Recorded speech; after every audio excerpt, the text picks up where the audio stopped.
We're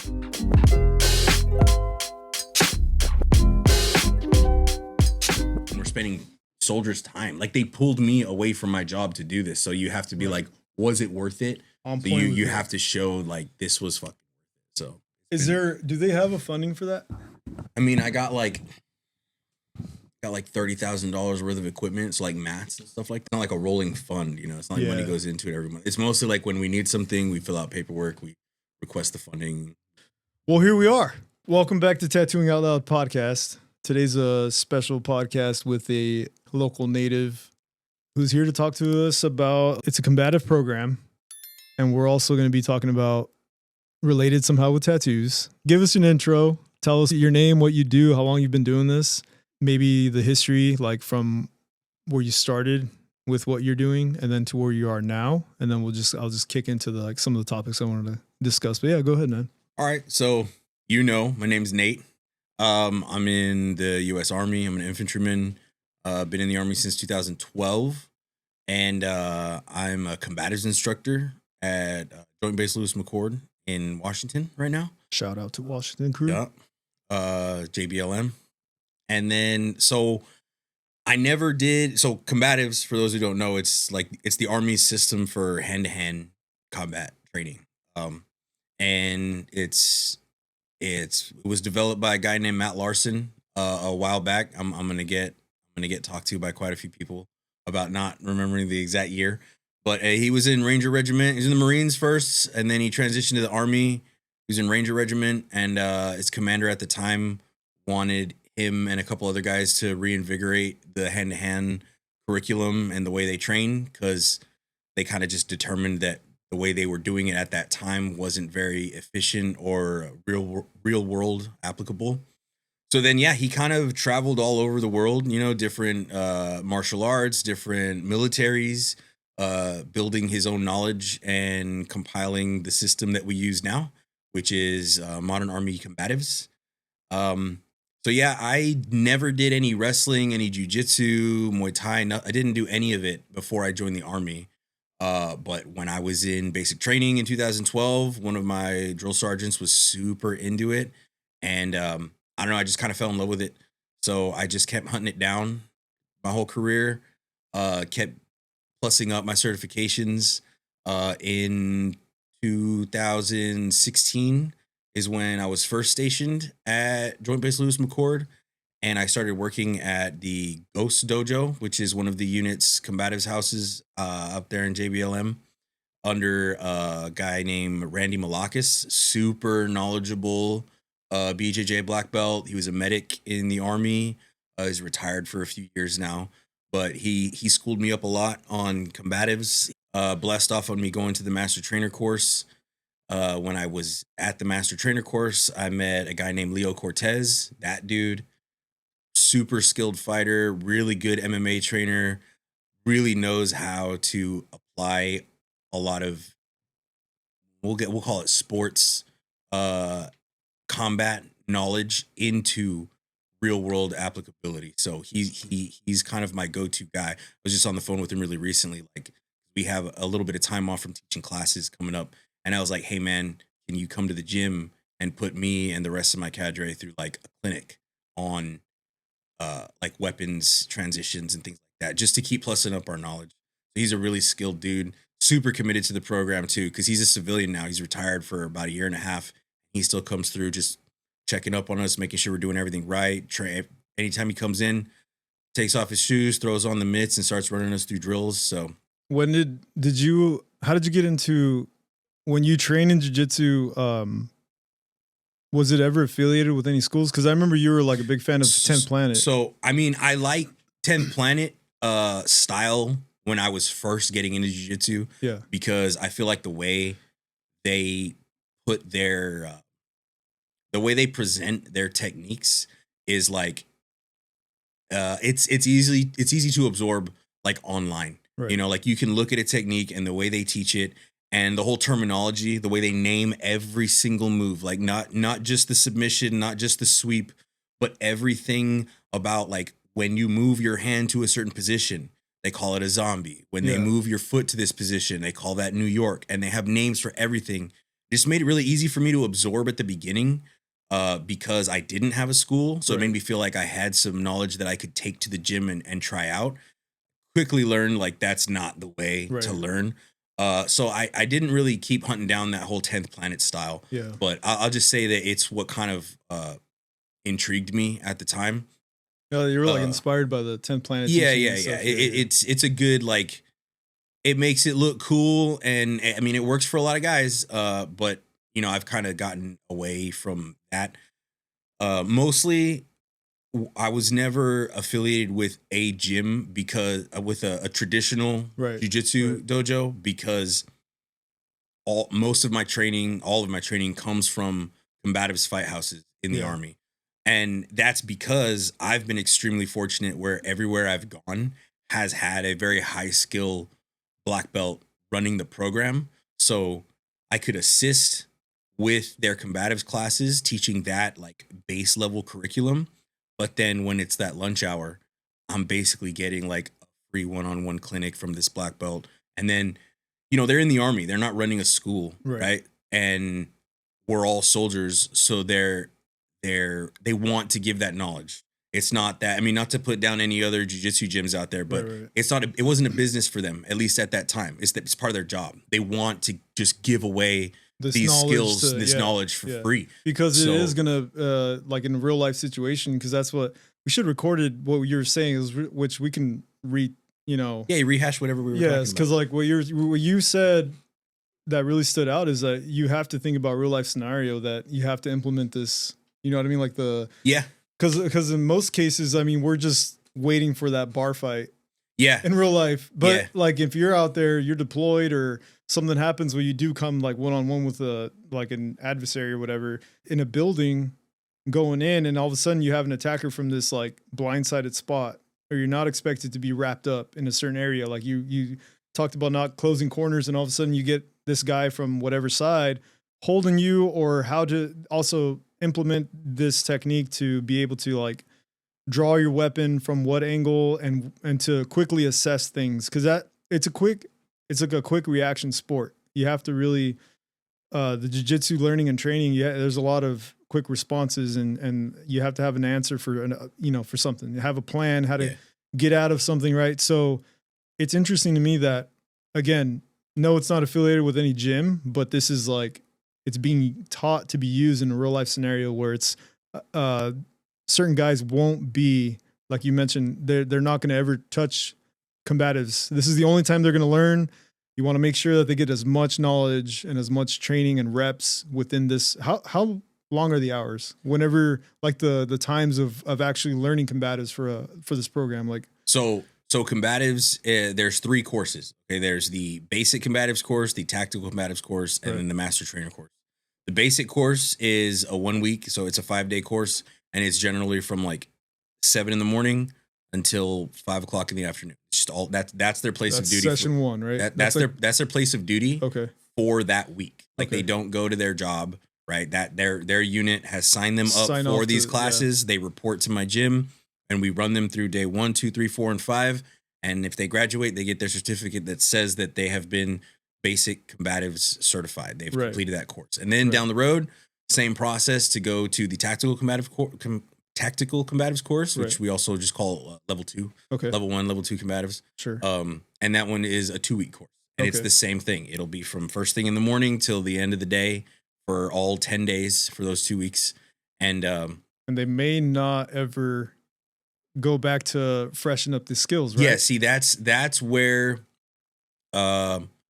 I mean, I'm biased because this is my job, but but that is where we see the I hesitate to use the word perfection, but I mean it is a solid curriculum. It's a really good program. It's been hashed out by many people over quite a few years, and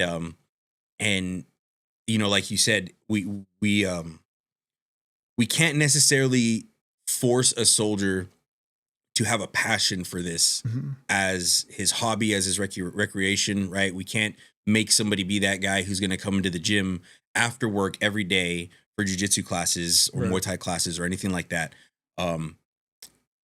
And because for some of them it's just not their thing. Like that's unfortunate. I think it's a little weird. You know, you're gonna put on same with law enforcement. It's really up to them to pursue like any kind of training. You're gonna put on the uniform. You're gonna call yourself a soldier, and then you're not. You don't want to fight, or you don't want to learn to fight. I think that's a little weird, but still, like we have to deal with that reality. So when I have a class of 1 to 2 dozen soldiers for 5 days, I have to think the majority, if not all, of the soldiers in that class have had 0 time on the mat in their entire life. They didn't wrestle. Right. They don't do jiu-jitsu. They don't do anything.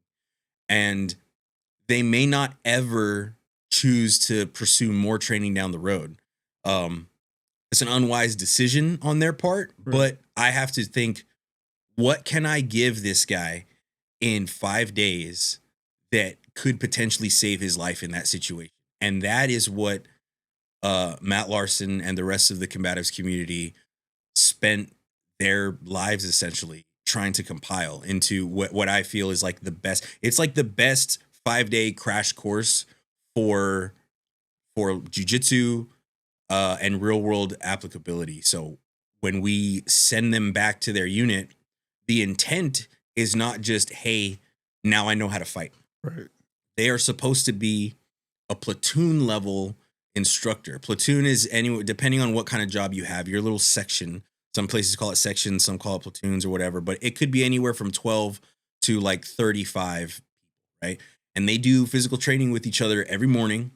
And the goal is for that person that graduates my class to be able to go back to that level and to his unit and incorporate the basics of combatives into their regular training. That is hardly ever practiced, and it's a shame that they don't implement it in their training. We it's my whole life, it's my whole job. All we do is train combatives. But the reality is that the majority of combatives training should not be done in a combatives fight house. It should be done at your unit. I'm the person they're supposed to come to get the expertise, but your training is supposed to be done out there. I mean, think about it in jiu-jitsu terms. You're going to go to a seminar. Yeah. It's great, right? You're paying money, high level instruction. You're learning some solid techniques. Yep. But if all you ever did was go to 4 or 5 seminars a year, you wouldn't learn anything. Right. You have to go and consistently do it. So that's what we practice it. Yeah.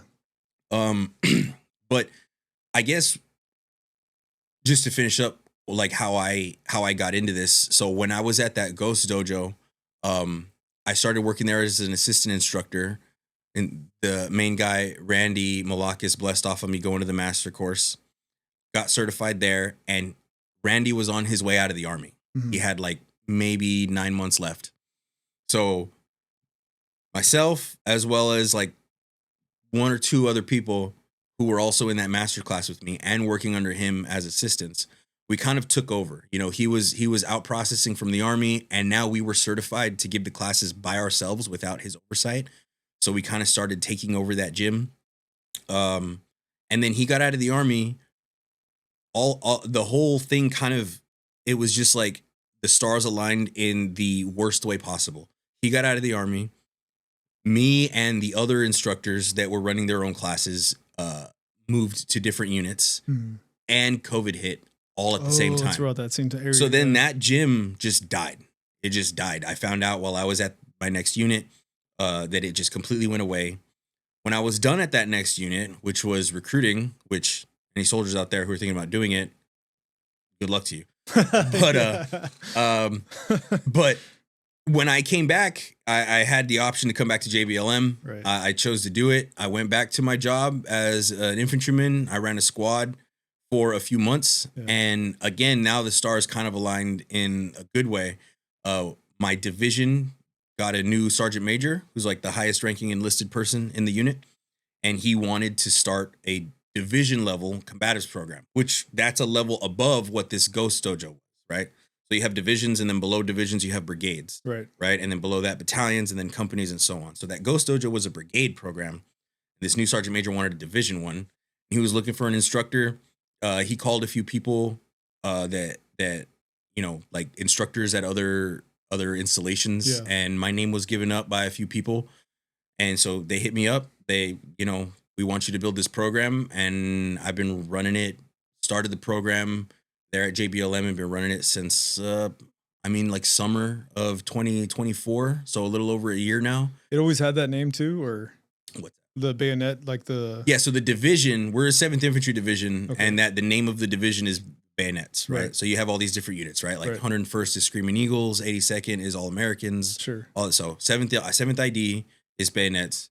So yeah, so it's the Bayonet Combatives program. And I mean, it's an easy thing to start. You know, I'm really, it's a shame that every unit doesn't have a program like this, because the Army has programs for literally everything, and all of those things, you know, marksmanship courses, Because you did that for the longest time, the marksmanship. You were like on top of it, right? Because you were I was with rifle training and stuff. I mean, no more so. I'm not a sniper or anything. I haven't been to sniper school. No. I'm good with my rifle. I qual expert every time I shoot. But that's nothing that special. You know, like most infantrymen at least should be able to shoot expert, because every soldier has to go through the qualification, right? So if you're saying that there's like a marksmanship level and a sharpshooter level and an expert level, then the infantryman should clearly, the guy whose job it is to shoot the rifle should always be able to qualify as an expert. Right. So that was me. I wouldn't say I'm a marksmanship instructor. I'm a good instructor, basically, in the sense that I'm a non-commissioned officer and it's my job to train soldiers, right? So I can do that. But I don't have the long range marksmanship expertise to like go run a shoot house or anything like that. Right. A sniper course or anything. Right. But no, so all of these programs like sniper school, for example, a lot of divisions have marksmanship courses just in their division. So there's something called a squad designated marksman. That's a guy with a slightly different rifle, slightly different scope.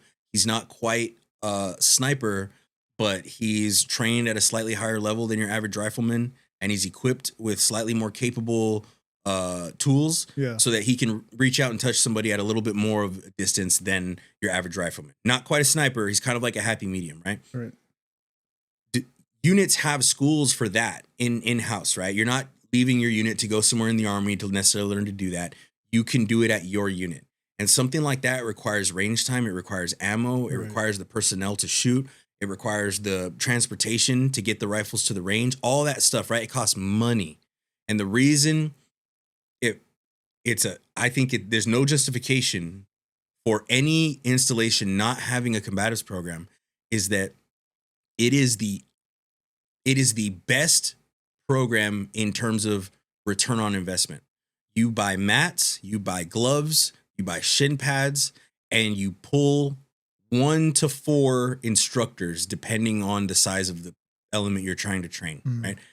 Once you have that, you're done. You are not spending more money. Maybe you're spending another $2,000 every 5 years because mats got torn up or gloves need to be replaced or something. But it isn't this repetitious cost week after week, you know? Yeah. So when they say that we can't afford to do that, it's ridiculous, and there's no justification.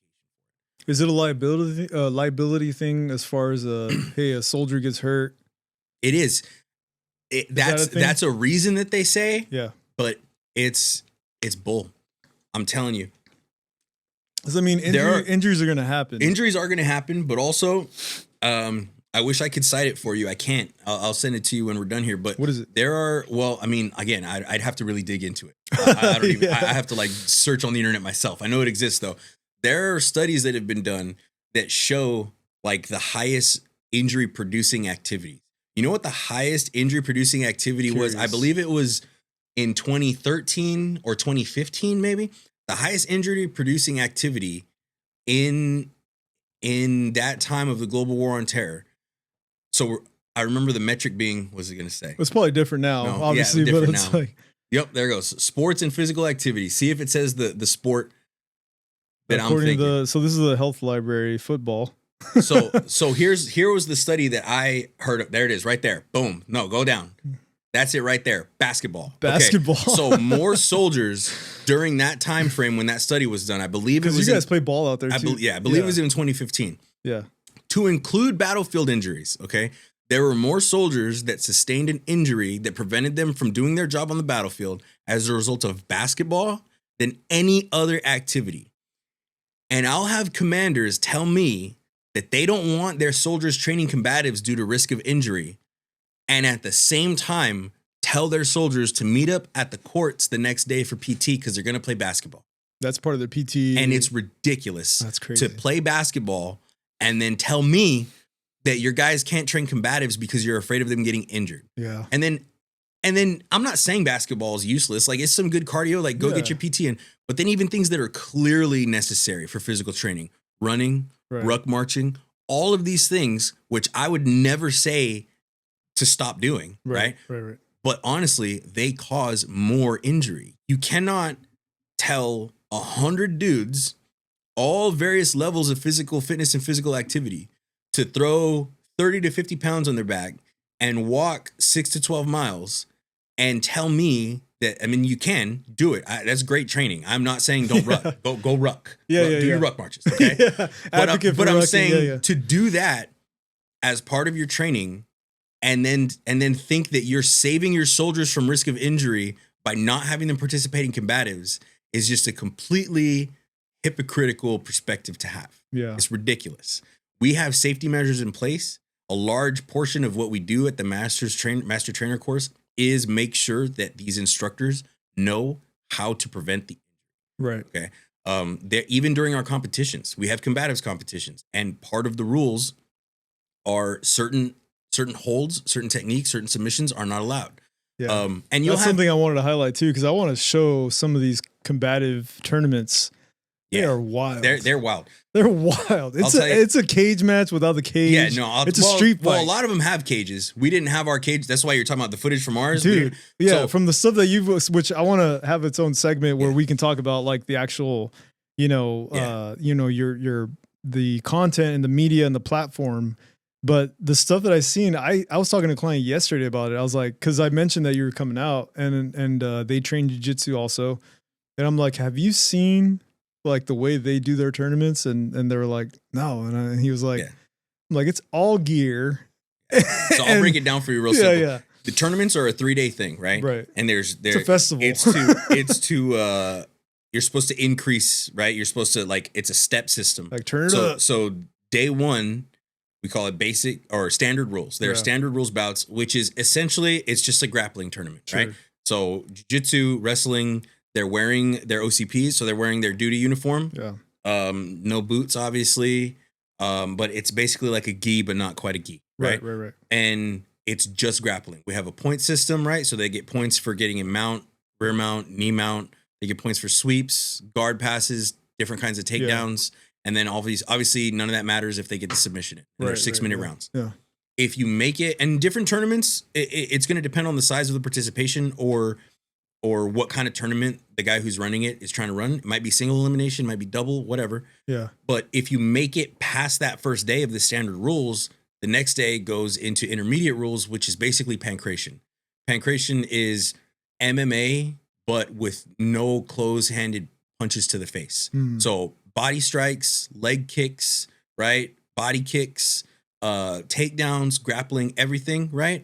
But when you're doing strikes to the face, it's just slaps. So kind of like combat jiu-jitsu. Combat, do they kick in combat jiu-jitsu? No, they just do the open hand, open palm, like slaps. Yeah, so that's what it is. It slaps to the face. And that one is because those ones aren't on points. Those ones are getting judged, right? So the first round, it's just like a typical jiu-jitsu tournament. You know, the ref is giving the points.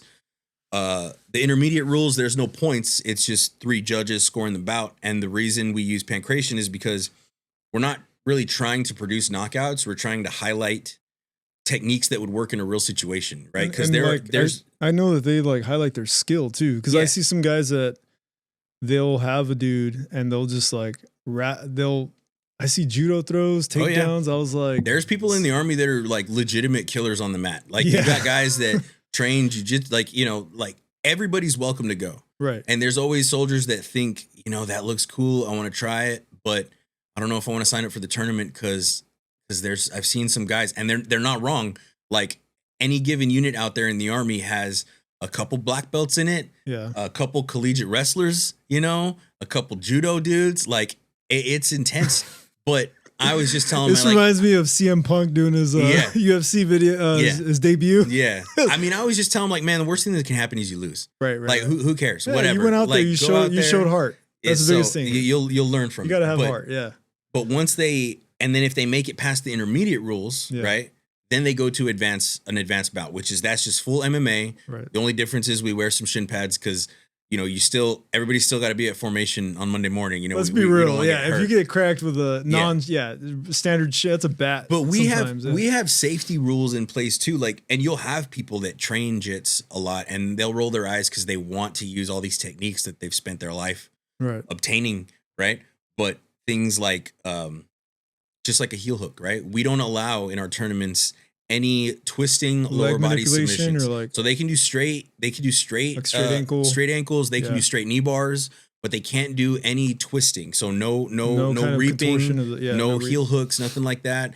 No spinal manipulation. So like cranks. No twisters, no neck cranks. Neck crank, even things like a guillotine from the top. If you have mount and you're able to snake that arm around and you have a guillotine in there, we don't allow it from the top because since their back's on the mat, since their back is on the mat, there's nowhere for their body to travel. Right. So like you're going to hurt them potentially before they have time to tap.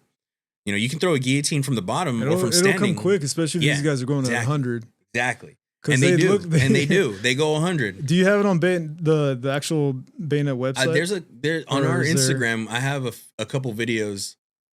7-1. There you go.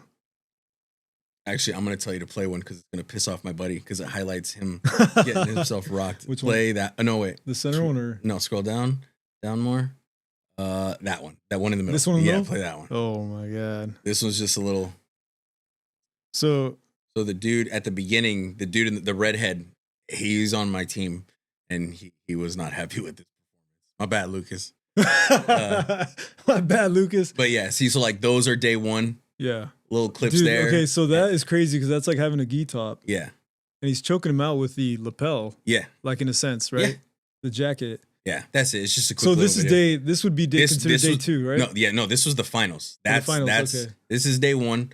So they're just grappling. How many guys showed up for this one? I think we had around from the guys that train with you. Because is this open to other? It's open. This is open. So I mean, that's also depending on whoever's running the tournament. I opened it up to anybody on the installation, but the tournament was for our division. So anybody in 7th Infantry Division, they're on JBLM, which is, I should know, but it's a couple thousand soldiers. But then like, so in November, the week before Thanksgiving, we're having another tournament, and that one really is an installation-wide tournament. So basically anybody of any unit on JBLM, they can come and participate. Bro, these are some of these guys. Yeah, so see, this is day 2. I want to zoom in on that punch that he threw at his face. That was a closed fist, my boy. Yeah, and some of them sneak in there, you know, like refs, we do our best, but refs ain't perfect. Some of them are going to slide in there. And the thing we always tell people on day 1 for you know, I don't think anybody has ever lost a match on day 1 legitimately. Yeah. According to them, it's always the ref's fault. Right. So what we always tell them is if you're going to complain about losing because you weren't awarded points for a technique and the ref didn't see it, or the ref didn't give you the points he was supposed to, this is not a jiu-jitsu tournament. It's a combatives tournament. You're supposed to finish the fight. So we're like, if you're mad about the points, all I'm going to say is you had 6 minutes to finish this guy. Right. If you didn't, that's your fault. You shouldn't have left it in the hands of the refs or the judges. It's for any day, you know, like you got to go in there and finish it. And I'm curious how many guys have actually like maybe lost that control, and they kind of animalistic instinct kicks in or whatever. You know, a lot of them, it doesn't happen a whole lot. So like you mean basically like on day 1 when there's no striking, somebody just hauling off and throwing a punch. Yeah, like that I'm sure it happens sometimes, but not really. I mean, you got to remember at the very beginning of this, before any match has started, they're all soldiers, you know, so they all have at least a certain level of discipline, and the repercussions for something like that are more than if you broke the rules in some smoker as a civilian, you know, like you're going to get actual career effects. So they're all pretty good. Normally, when somebody breaks the rules, it's a genuine like dude wasn't being malicious. Like he just kind of messed. Because I mean, I could see you getting carried away with the, you're just in the heat of the moment. I mean, to you might register as this is a fight. Yeah, the real ones that when somebody breaks the rule, 9 times out of 10, the most common way for somebody to break a rule is on day 2, right? To give an actual punch to the face, and that's because you're punching the ribs, like you're going head body, trying to find that shot, and like it's kind of hard to remember. Like, okay, I can go straight knuckles in this guy's rib cage, and then a quarter of a second later, now you're throwing one to the face, but you have to remember to open your hand, and it's like the reflexes might not be there. So most of the time, unless you really rock somebody and you like knock them out. And you weren't supposed to. Most of the time, we're like, "Hey, watch those closed hands, or I'm gonna have to call it." And then they square it away. No, yeah, that's interesting. When I first started seeing the stuff that you were like, that you were showing, the things that they were doing, like I remember kind of like how we were watching it. I remember just letting it play because I was like, "Dude, this is crazy." Yeah, it's a really fulfilling thing to do right now. It's a lot of people out there in the army or in the military, and everybody's service is valuable. Right. I don't know. But the real problem is that for some people, it's hard to see. It's hard to see for themselves. It's hard to see that they're doing something important. Yeah. You get these young soldiers out there and, most days of the year, they're at the motor pool working on their truck. They're maintaining their weapons, and the fulfillment they get from that isn't really that high. And it's an important thing to do. It's hard to get them to understand that, man. Like, yeah, you signed up, especially as a combat job, you signed up to go out there and fight wars and train to fight wars. And every moment that these guys aren't pulling triggers, they're feeling like they're wasting their time. And they aren't wasting their time by doing this, equipment maintenance and all this stuff. But I understand that that's their perspective. But that's what Combatives gives is like, you can go and feel like you're achieving something. Not just feel like it, because that sounds like it's fake. You can go and actually achieve something every day. Every day you can go to our fight house and get some instruction from our guys, and you will leave there better than you showed up. And that's what's really driven. Like, we get a lot of people showing up to our classes. We get a lot of people returning to our classes. Because, I mean, it's like tattoos, you get one. And all of a sudden you want a little bit more. And it becomes something where you just kind of, you can say that, some people want to call it addicting. Other people will say, if you have the idea and you already know what it's about. I mean, obviously some people have sessions where it's like hours on end, and that kind of gives them a little bit of a scare. Like, I have clients that have been. Could you see yourself as a one and done with tattoos? Is the first time you got your tattoo? What was your first tattoo? My first tattoo. I didn't give you the first one, right? You had one. You redid. I redid my one. first. Okay. My first 2. Okay. My first 2 were not from you. My first one was this cross right here. That one where it's like it's broken off at the bottom and the sword is on the inside. And then my second one was the Cairo cross, so the P and the X. And then those kind of faded after like a year or 2. I'm not gonna blow anybody up, but like the place I went to for those wasn't didn't do that great. Oh yeah, I remember. And then that was right when you were getting started. Yeah, that was right when you were getting started. I know. That's journey. Why I was kind of like I had you touch those up, and then you gave me a couple more. And I haven't gotten a tattoo from anybody but you since then, which was like over 10 years ago now. Yeah, shoot, that was before I joined the army, so it was like 15 years ago now. I got one tattoo a little over a year ago at Fort Irwin, California. Which one? This one right here. Oh, that's right. The little mountain one with the grids on it. And that was just because when I was at my other unit before coming back to JBLM, I didn't know that there's a company called American Ink that they started opening up tattoo shops on a few military installations, right? Mm-hmm. And we had a really good training event out there, a month-long training event at Fort Irwin. And me and a couple of the guys, we had a good time. We bonded. We felt like a team, And then somebody was like, hey, there's a tattoo shop on post. And we had like a couple days before we had to return to JBLM. And it was just like a buddy thing. Like, let's go get one as like a commemorative thing. But other than that, man, like, yeah, everything I have is from you. The first tattoos that you got, you were about to leave the basic, or you already went to basic, right? the first tattoos I got was like, the army wasn't even on my mind. Like, I think it was a couple years before, maybe like a year or two before I joined. Okay. What were you doing before the army? I don't remember. Before the army, I was doing absolutely nothing, dog. That's why. That's why I remember what you were doing. Loser city before the army. Right, I get it. I'm not even, dude, I tell people that story all the time. I'm not even shameful about it. Like, it sounds cliche, but like, army saved my life, dude. I was doing jack shit. Right. I was living. How did you find that as like a direction?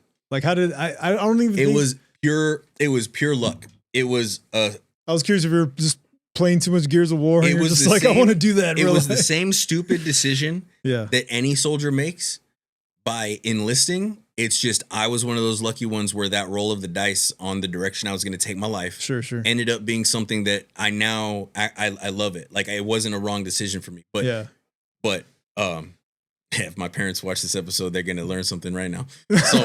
So after high school, incriminating yourself. Yeah, no, I am, but whatever. I'm grown now. You can't you can't ground me, mom. Yeah. Anyways, so high school, I mean, you remember me in high school. I wasn't doing shit. I wasn't like, I was hardly going to class. I think I can count on one hand the amount of actual assignments I did in high school, right? But I always crushed tests and large term papers and stuff. So everything was a 0 until it was time to do finals. And then that acing it brought me back up to like a C average, and I graduated by the skin of my teeth, right? Right.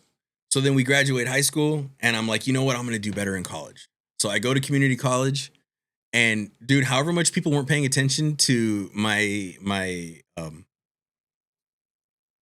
discipline in high school, you take that down to 0 in college. Nobody's checking up on you. In college, yeah. Right? It's a lot more freedom for the scary. So I think I went to college for like 2 weeks, right, and then just stopped going to class. Just kept messing around, doing like literally nothing. Like, it wasn't like I was messing around doing other things that interested me that didn't pan out. I was just a straight like loser about it. I wasn't doing anything. I didn't tell my parents this, so my folks thought I was going to college for like a solid year. And then now we're at the point where I got to have something to show for it, right? Like, I got to show credits, or I got to be getting showing up. I got to be getting my associates next year, and I haven't been in school. So I'm like, what am I going to do? So I find one of those colleges that does like those quick 18-month certification courses. Oh, that's right. I think like one side of the house was dental assistance and the other one was criminal justice. So I was like, you know what? I wanted to be a cop when I was a kid. I'll go do that. And that was a way for me to say, hey, I'm going to stop going to school, even though I wasn't going. That was like a valid excuse. Hey, I'm going to stop going to school because I'm going to pursue this, because this is what I want to do with my life. I want to be in law enforcement. So I went and did that, and it was actually going well. I did well in that course, and I was there for like 9 months. But what was it called? Do you remember? It was Kaplan College. Oh, Kaplan. It was Kaplan. Yeah. But while I was there, even though I was doing good, I don't want to say depressed, but just nothing about it was fulfilled. Yeah, and like no purpose. No purpose. Like, it wasn't what I actually wanted. It was just the escape route to my failure in school. Sure. And it wasn't. I was justified then in saying I didn't want it because I was doing well. I wasn't kidding myself into thinking it wasn't what I wanted because I was failing. I was doing well, and I still wasn't happy. So I was like, what's wrong? And then I thought about I started thinking about how my thought process used to go when I was a kid. You know, I didn't want to be a cop. I wanted to be a freaking soldier. Right. You know, like that's what I wanted to be from when I was a little kid, you know? And I just realized that I was kidding myself and trying to convince myself that I would be happy doing something else because I didn't want to put in the work that was going to be required for me to join the army.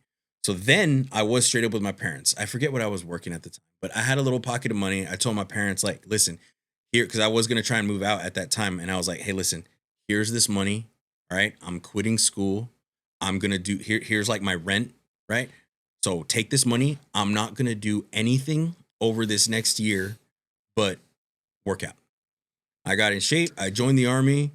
And like I said, man, like I was super motivated, but just thinking about how my life went up to then, it really was like I didn't know what else to do. Mm-hmm. You know, I did want to do it, but my story could have easily gone in that direction of the army was just another thing that I tried and failed at and wasn't really in love with. But I got lucky, man. I joined the army after basic, got to my first unit, which was like I was surrounded by really knowledgeable people. I deployed with them. and got some experience and just went on with my career. And it was super right choice. People say that, oh, Army saved my life. And but this is like reality. It's like real, dude. Like everything I have now. Like I went from loser on my parents' couch playing Street Fighter 4 and eating hot Cheetos. Eating Hot Pockets, yeah. To like, I mean, I've been married for 13 years. I have 2 kids. I own a home. I have a career. I'm going to retire at 42. Like everything. And it is literally all because of the Army. Like it gave me everything. It's pretty bizarre because I know you might have had moments where you're like, I mean, I feel like in every career path, you can find that whole hating, not hate my job, but you find those challenging, like, because I know you went through those. I hated my job, even everything like I just said. Yeah. Everything I just said. There are plenty of moments where I wanted to get out of the Army. Right. Like the Army gets credit for the life I have right now, for a good portion of it, but the majority of it is my wife. Like, because she's the one where those times where I'm like, man, screw this. This sucks. I'm getting out of the Army. And she's the one who knew me better than I knew myself and was like, hell no, you're not. You are going to be a miserable bastard if you get out of the Army. Like, shout out to Cody. Yeah, you're just having a bad month. Like, Yeah. suck it up, because a month from now, you're going to be all happy coming back from training. Like, oh man, that training, that field problem was dope. Right. And so, yeah, she was right. But no, I've definitely had, I've had a lot of ups. I'm on an up right now in my career. I'm loving what I'm doing, but there were definitely plenty of downs too. But man, like when I was recruiting, the thing I used to, because that's the thing, like, you know, kids and their parents, they're asking about your Army experience. And they ask me, like, especially with a combat job, you know, it's easy to tell somebody who's thinking about the Army that, you know, being a mechanic or chemical handler or anything, like, oh, it's easy to explain to them the professional benefits of that. Like, hey, you're going to get this training and certification that you could take with you as a civilian. When you have a parent who's sitting at the table with their high school senior and that kid wants to be an infantryman, and you're trying to answer the question of the parents as to like, why should my kid do this? Right. And I have that experience and I'm trying to tell them that I love it. And they always ask me like, why? I was just always honest with them. The reality is, in the Army, I don't want to separate the combat jobs too much. I actually think this is across the board. Every job in the Army, you're going to hate your job 99% of the time. The real thing you got to ask yourself is, do you love that 1% so much that it makes that other 99% worth it? And for me, it's made worth it happen. Yeah. From your first tattoo experiences, did you feel you already had ideas for the next and you kept it kind of like going? I don't think I had ideas for the next. I guess every time I left the shop, I immediately started thinking about what the next one was going to be. I remember you saying that. You're like, or you'd, it became like a ritual. Like even like now, it's like, I know you're coming into town. Yeah, every time I come to town, I'm like, dog, let's do one. Like I was like, I'm going to figure it out. Yeah. We're going to get something in. Yeah, bro, I need something. Yeah, I need something.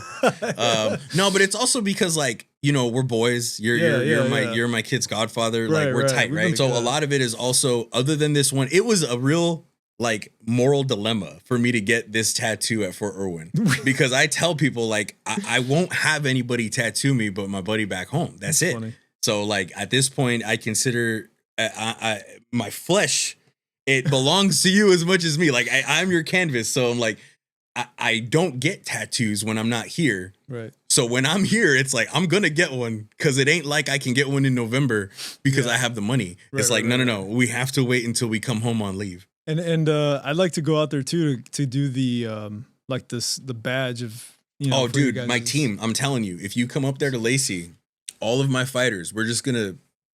You line up. You can work on everybody. I got at least 10 dudes that want some work. But yeah, man, the tattoos, like, because it's always been like that. Like, whatever session we can get in when I come home, I've always had smaller tattoos. Right. I don't have the time to do like a whole sleeve and do the line work, right? And then come back in like a month and do the colors, and then a month later do the shading. I don't have time for all that. No, I get it. So at first, there was a little bit of regret, because I see people with like full pre-designed sleeves, and I'm like, that would be dope. Like I don't have that on this arm. Well, like Something that's been planned out.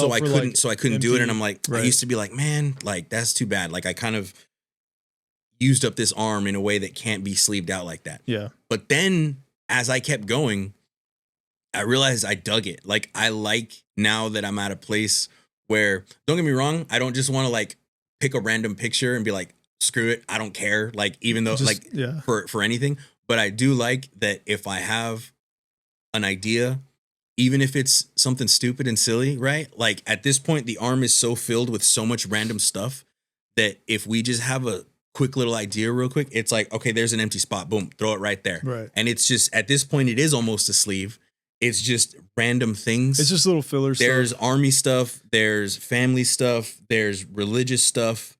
I mean, there's quotes on here, and I just like that whatever comes to mind, I don't care. Yeah. Let's just, if I think I want it, let's throw it on there. Yeah, because I feel like at some point eventually you're going to run into that problem where you may not have thought about your arm at a full scale, right? Because you like your pieces were maybe created little by little, and then eventually, you're going to run into the issue where you're getting the, all the little bits and pieces that are just empty. But that's all pretty easy stuff to do with fillers that are like traditional fillers or whatever the case, or shading, blending things in together.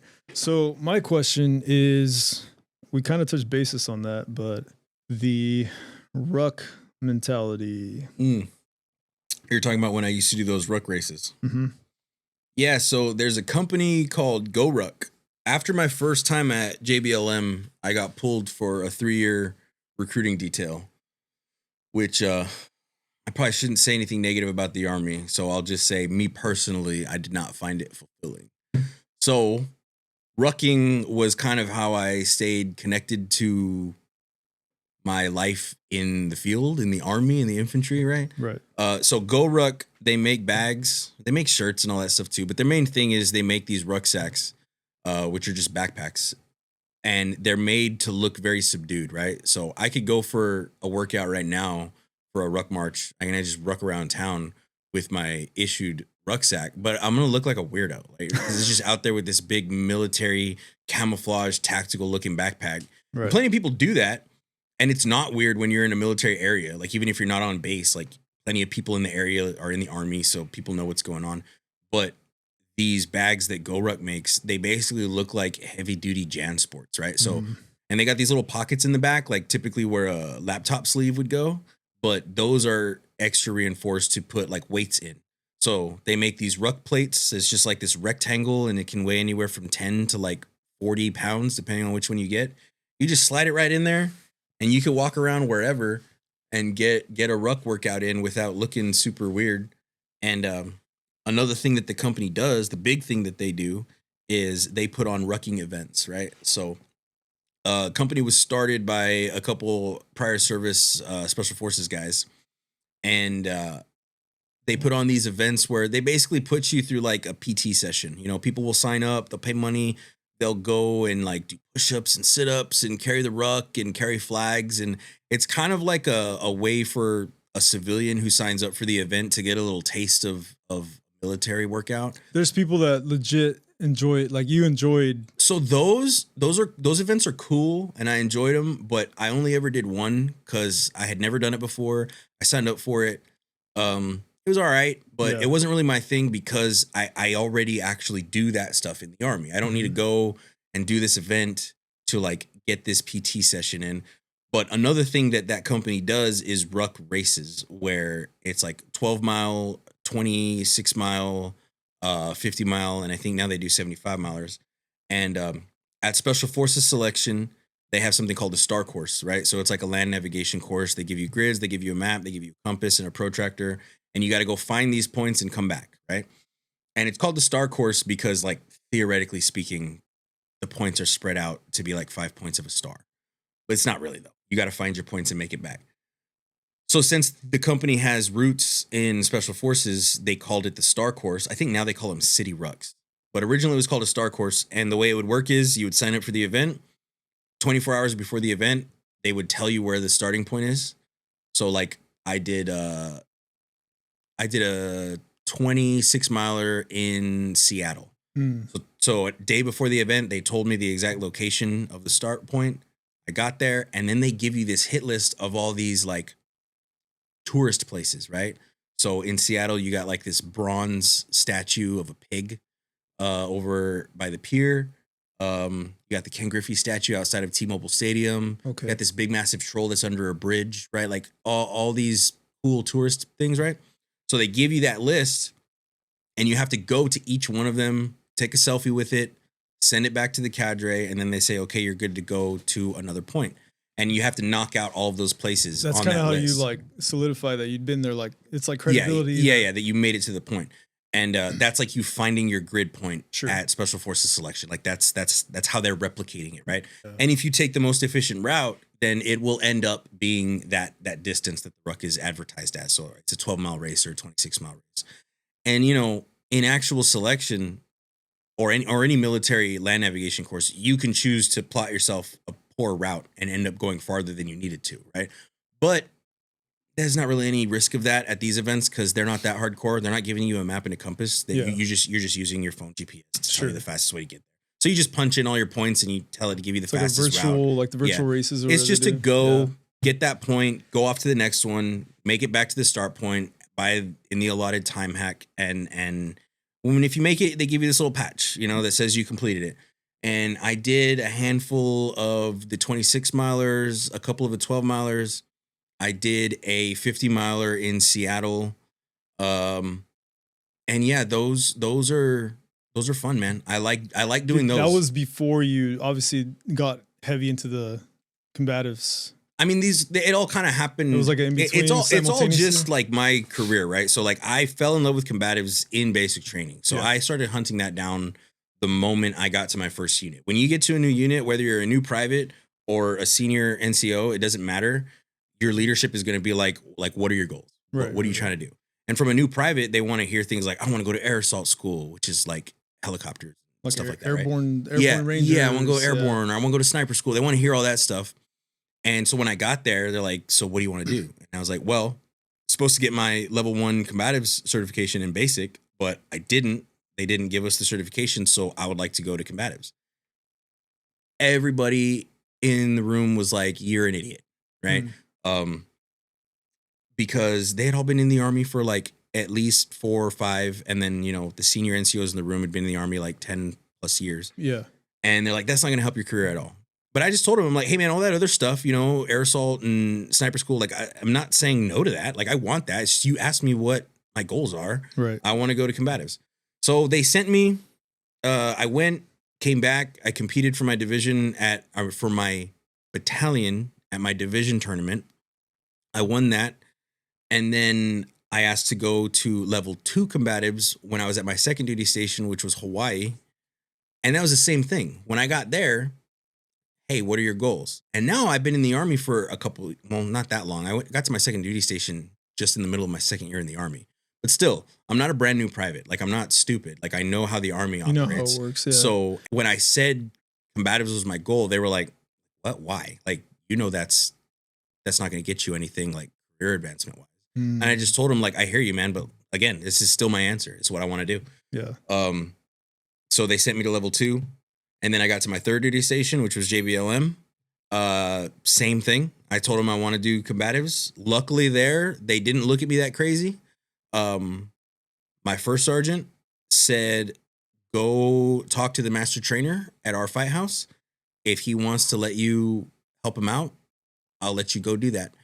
Still got to do your job as a squad leader. You still got to go to the field. But like, if we can carve out time for you to go help, as long as he blesses off, you can go and do that. Sure. So that's when I kind of like fell more into the instructor role versus just a practitioner. And I was his assistant, but it was more like he was teaching me how to run the class, like his little instructor apprentice, right? Right. And then I got the master cert and started running my own courses. And then, you know, now we're here. But in the midst of all of that, everything Army outside of combatives was still a thing. You know, I was still going to the field, still training, still doing all that stuff. So I fell in love with rucking as like a workout, as a thing I do. Which is crazy because like if I ever mentioned it to anybody, like that, what the things you were doing at the time, because you were like all in, kind of like the things that you and I do, where it's like when we're about something, we each deep dive like head over heels with something. Yeah, right? we go all in. Rucking was like it for me. Well, because when I got pulled into recruiting, like I already said, you know, it wasn't that fulfilling. So I was like, okay, I'm done making phone calls. I'm done with my meetings. Like, but I don't have a platoon. I don't have a squad. Like I can't go to the field and is it like a void kind of thing? Yeah. So I was like, what can I do? And you know, I was like, rucking is going to be the focus of my workouts. So I did that. I mean, you would ruck to the shop from your spot when you come visit, and it'd be raining. You'd just be I'd be home on leave, just show with it. Yeah. I'm like, wait, what are you doing? Where'd you park? I walked over here. Yeah. What do you mean? Well, I'm rucking. And you had like the packs with like what, 25, 30 of the plates. Remember that? Yeah. Like how many pounds? It was like 30 pounds or that day I came. I don't know. It was probably because you had some similar to like 40, 50 pounds. 40, 50 pounds.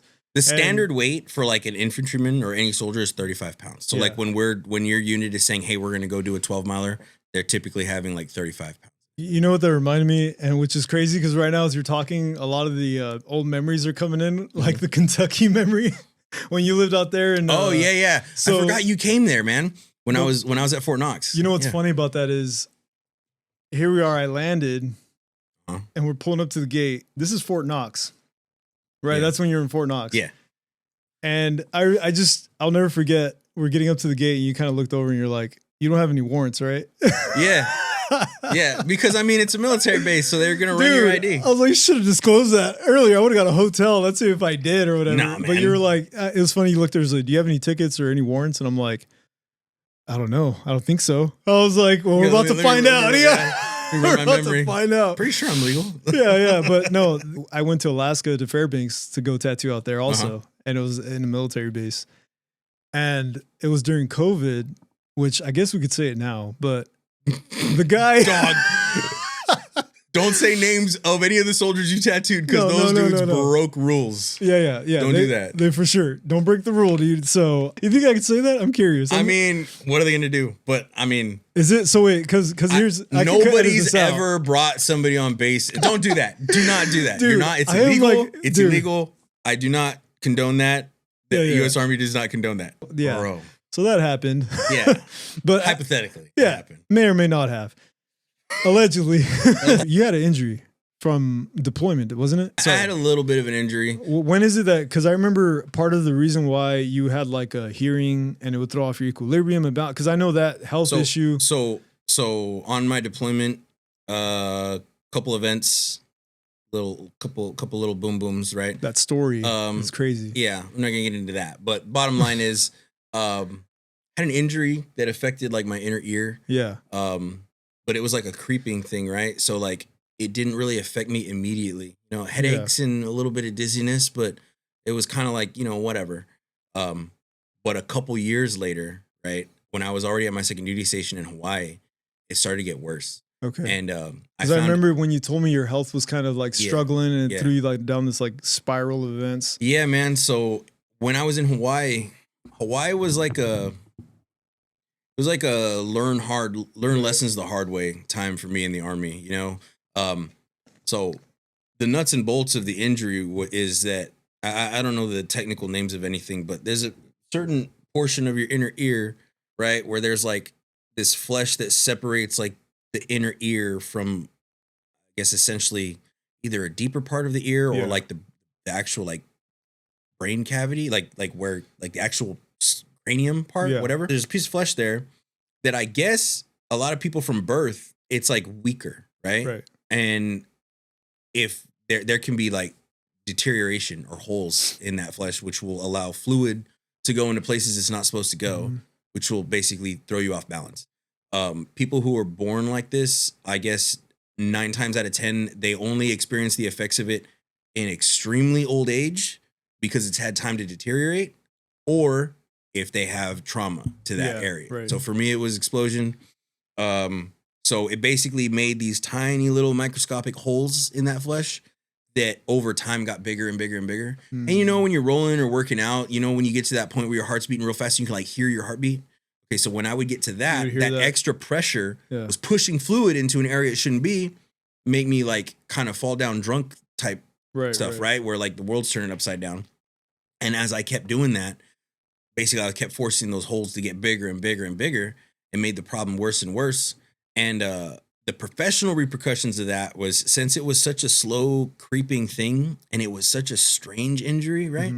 We didn't know what was going on, right? And in the Army, I'm sorry to say, there's no shortage of people who pretend to be hurt to get out of work, right?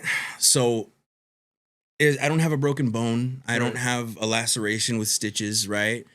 There's nothing visible wrong. It's just me saying I'm dizzy. So clearly people are going to be a little skeptical about that. And as it got worse, it got to the point where like I was struggling to get up my stairs at the house because like any elevation in heart rate was making it happen. I was on my way out of the Army. Like they did everything. They sent me to TBI, traumatic brain injury clinic. They even sent me to behavioral health to see if it's like all in my head, like what's going on. Did you get a surgery thing for it? Yeah. So at the beginning, they were trying all this stuff to figure out what was wrong, and it was just a freaking conference room full of different medical professionals who are all saying, I don't know. He's saying he's dizzy, but I don't know what's going on. Like, and which basically leads everybody to come to the conclusion of he's bullshitting, right? Yeah. Right when, you know, that race was almost over and I was almost out of the Army, my unit got a new brigade surgeon. I went to him and he looks at this brain scan that they did months prior, and he looks at it and he's like points at my ear section and he's like, I want to get a closer scan of that part right there. So he sends me to get that. I go in for a follow-up appointment like a week later. He shows me. He's like, see those little dots right there? Those are these holes. He's like, I know. He was an ear, nose, and throat specialist. That was like one of the specialists I hadn't been to before. So he's like, I know what that is. He's like, I can fix that. And at this point, it had been like a year of me not really able to do my job because of this injury, a year of me being seen as like a shitbag, right?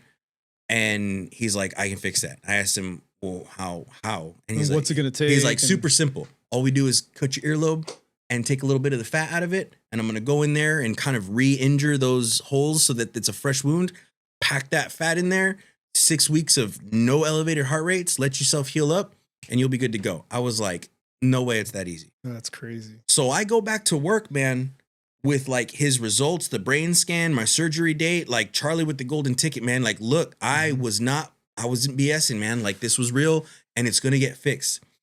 And at that point, man, like, I don't like saying negative things about the Army, but it's full of a bunch of like A-type personality, alpha male dudes. And they've made their minds up about me a long time ago. It was going to be a miracle to get them to change their minds. So they did not care.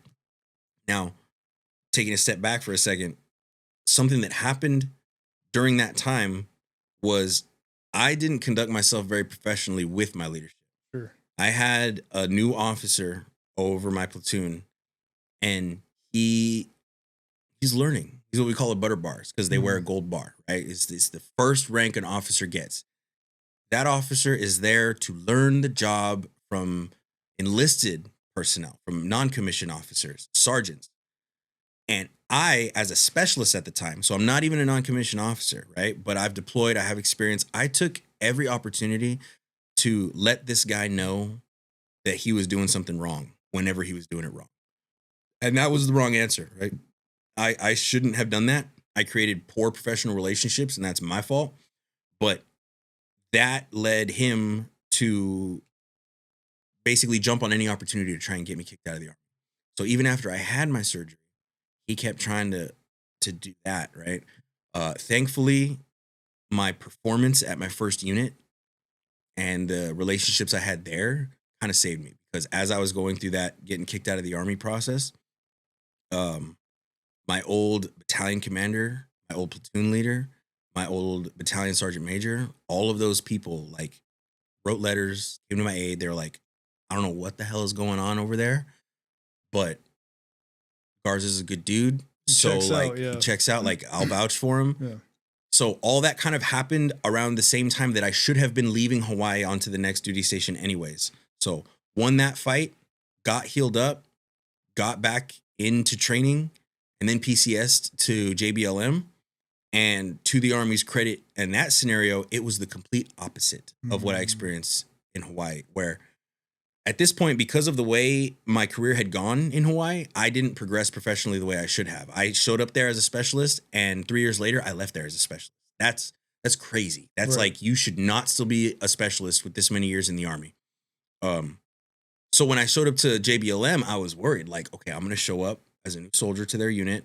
They're going to see how many years I have in. They're going to see my rank, and they're going to think, what's wrong with you? Why are you still this rank? You must be a piece of shit.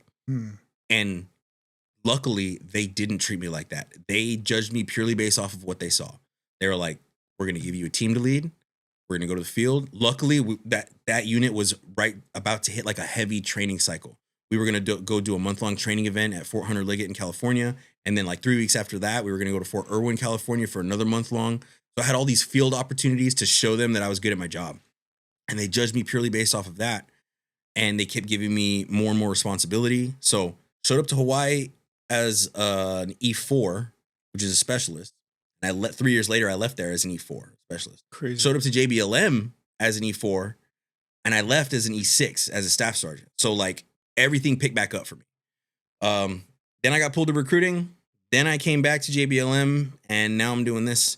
But yeah, that was that time in Hawaii with that injury was a big learning experience. A lot of people expect me to tell that story from like a real salty perspective, right? But now that it's over, I don't hate that I went through it, because like I learned how to conduct myself more professionally.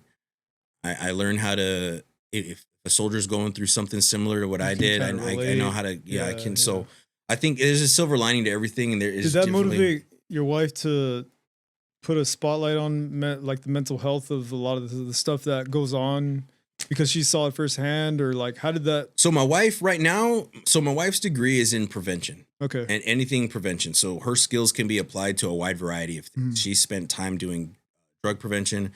She spent time, right now she's doing like youth drug prevention. She spent time doing this program that is designed to help keep inmates off of drugs after they've been released, when they were on drugs when they went to prison. Kind of like the halfway house mentality. But what she spent a good portion of her time doing, and one of her big accomplishments, was she was the lead of the suicide prevention program for the Washington State Department of Veteran Affairs for a few years. She only left that job for like family reasons. But I feel like she went into that because she doesn't get too involved with the Army. You know, the Army has things like family readiness groups where like spouses get together and all that. She doesn't really do that, but she does feel tied to the military community, you know? So that's where she wants to put her efforts.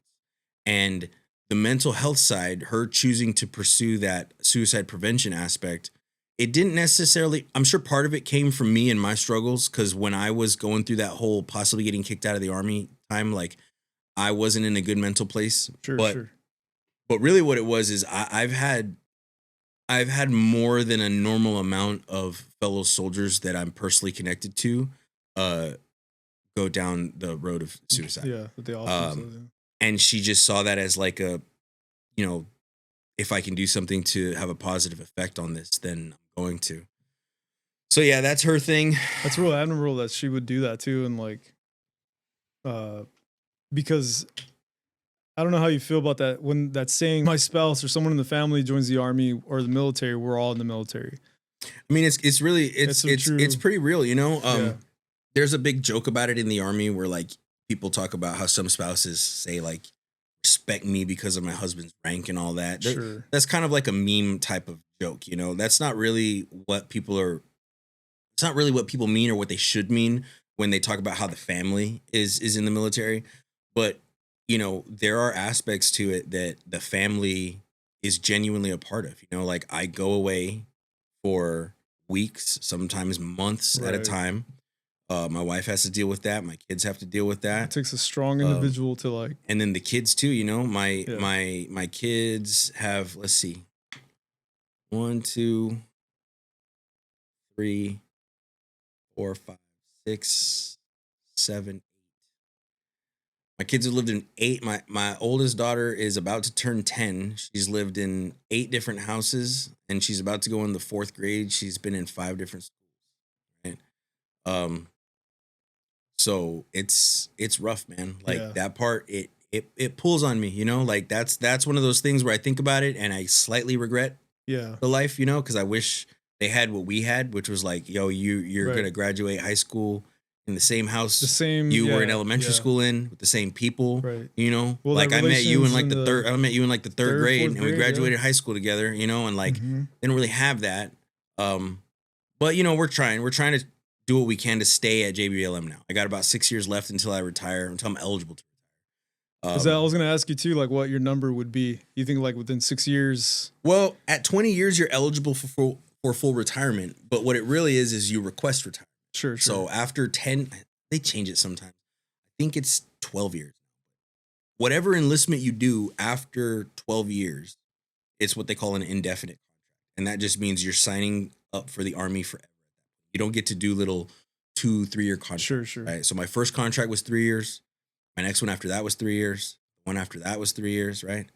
And then I signed a 6-year contract because whether I did 3 or I did 6, that was going to put me past 12. So I was only going to have that one more before my indef no matter what.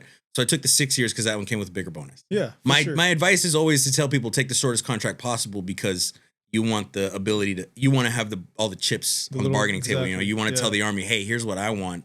You want my signature. Right. You know, so doing that every 2 to 3 years is better than doing it every 6 years. But so I signed the 6 year because I knew that was my second to last no matter what. So I'm on an indefinite contract now. And what that means is that at 20 years, I can submit a packet requesting to retire. But the Army doesn't have to let you go. They might be in high demand of your job, high demand of your rank. Yeah. You know, it's not that common in my field because there are a lot of infantrymen out there.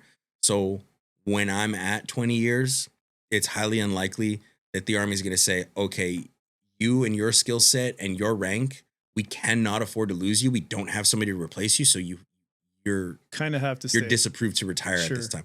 It doesn't really happen that much in the infantry. There are smaller jobs out there, like, you know, intel analysts and certain types of medical personnel where there's like maybe 3 of those people on the whole base. So if you leave, it's kind of crazy. But that's not really a concern for me. I would do it till the wheels fall off, really. Like I would keep going. I was gonna say, have you thought of something after, like what you would do, perhaps? I mean, the typical answer is law enforcement.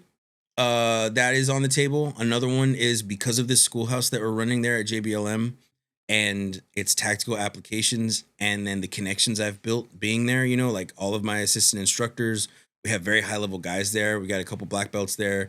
We have that guy, Leo Cortez, I told you was my trainer. He's very skilled in a lot of areas and he's retired now. So we're all kind of just the pie in the sky dream talk that we're having is like, maybe when we're all retired, we'll open up some type of training facility that's focused on, you know, hand-to-hand combat skills as it applies to tactics, incorporating weapons. What the typical jiu-jitsu gym is missing is like a curriculum that's more like military based training. I actually have to implement it or show it. I mean, that'd be a good outlet. Be cool. Yeah. But that's more like, you know, if everything in life goes exactly as I would want, that would happen. But the fallback plan is law enforcement. You know, the more I dig into it, the more I'm like, you know, you can see yourself. It's not what I wanted when I was starting out, but it's because I needed to experience this. Yeah. Once this is over, I think I could be happy doing it. Yeah. And that would be still living out there or. Yeah. I think that's the, you know, out in Washington. You guys are good. That's our forever spot. I got you. I'm pretty sure. We like that's crazy, huh? Mm-hmm. So through all the things that, I mean, you kind of touched bases with a lot of it. Cause I was curious about the whole, how all this has grounded you, being a father, being a husband, going through all this, like ups, you know, the ebbs and flows of what you experienced in Hawaii, what you experienced in, you know, out there in like Kentucky, to all these different places where you were, you know, cause you've had a lot of opportunities to go, you've mentioned going back to the East Coast or the Midwest or something before you went to Washington, right? Cause they were like, yeah, that was a possibility. I mean, so when it's time to move, the Army has something called a marketplace, which is like, okay, now it's your like moving window. So they're going to give you a list of all the possible places you can go. They're still going to choose for you, right? But they're going to give you a list of all the possible places you can go, and you're going to put them in order of preference, right? Sure. Because there could be somebody out there, same rank as me, same time of service as me, same qualifications as me. And if they did it the old way, then they would just choose randomly, hey, that guy's going to JBLM and that guy's going to North Carolina, right? Without ever taking into consideration that guy's from Washington and that guy's from North Carolina. It would and be it's cost the same. effective. They would both enjoy it more, and they're both the same person on paper. Right. So let's just do that. So they take the soldier's desires into account. So if things end up that way, so it's like me and say 100 soldiers, our marketplace all opens up at the same time. If I have JBLM as my number one choice, and there's say 50 slots there, and not 50 people choose it as their number one choice, then I'm going to get it, right? So when I was going through that, when my marketplace opened up, I put JBLM as my first two choices because there were two units there I could go to. So it was number one and number two. And then after that, it was a mixture of a few places. None of those were really based on location. We want to go back to Washington just for the sake of it, right? Yeah. We want to go back to JBLM because we love it there. Everything after that was more based on like professional advancement. Like there are certain units that have certain training availabilities that would have benefited me, that I would have liked. So it wasn't really about North Carolina or Kentucky or Florida or Georgia because of the location. It was just like, oh, that's a decent unit, and there's this school there that I could get and I would want it. So like that's choice number 3, and that's choice number 4. We ended up getting our first choice back at JBLM, so I'm happy. And it's like you're this, because we're kind of talking about how this pace is now like I feel better at this pace. Did you feel like you kind of step back also and then start thinking about the kids, start thinking about the family more so, where I don't want to say that wasn't always in the scope or the radar to like think anything before them or whatever, like having them as a priority, like being grounded, taking all these things into like consideration and account of how do I want my girls, or where do I want my kids to be? Where do I want the family to be? Like the best interests, and feeling that grounded. Like, did you feel like a lot of that now? Yeah, I feel a lot of it now. I mean, this kind of makes me feel like a little bit of a piece of shit, but I'll be honest. Like, I probably give my family too much credit for their adaptability.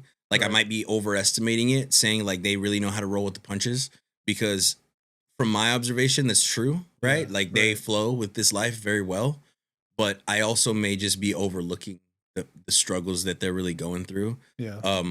But that being said, like with how much they do seem to flow with it, I would move if the job required it, you know? Sure. Really, it's just the reason my mindset has changed a little bit is because if I can go to a unit that has a higher, we're not in an active war zone right now. Right. At least not on a large scale. And there are units that will be more likely to enter that arena if it happens again, more likely to do that first than other units, right? And my choice at one time before would be to go to those units. Where do I get to go? It's going to let me go and do my job, because I love doing my job. And there's still a part of me that's like that. I've talked to my wife about it, where it's like, hey, if something happens with this country and its foreign relations where you have to head out, where it's on again, yeah. then I'm probably going to do whatever I can to get myself into one of those units that's going, because that's what I do. That's what I signed up to do. That's what, yeah. But until that happens, I'm happy at JBLM because you have so much going on for you with this program. Well, another thing that's kind of grown on me over my career is, when I started out, it was just running and gunning and like being that guy front line. But I mean, it still is that. Yeah. I still enjoy that. But the thing that keeps me in the Army, the reason I keep on re-enlisting, well, it's over now. I'm on my last one. But the reason I kept doing it is because I enjoy training soldiers. I like finding this, sorry if I offend somebody, but I like getting this fresh crop of 18-year-old dumbasses like every 6 months. And then 18 months later, I'm seeing who they became. Right. And it's amazing to watch. It's a great thing to be a part of.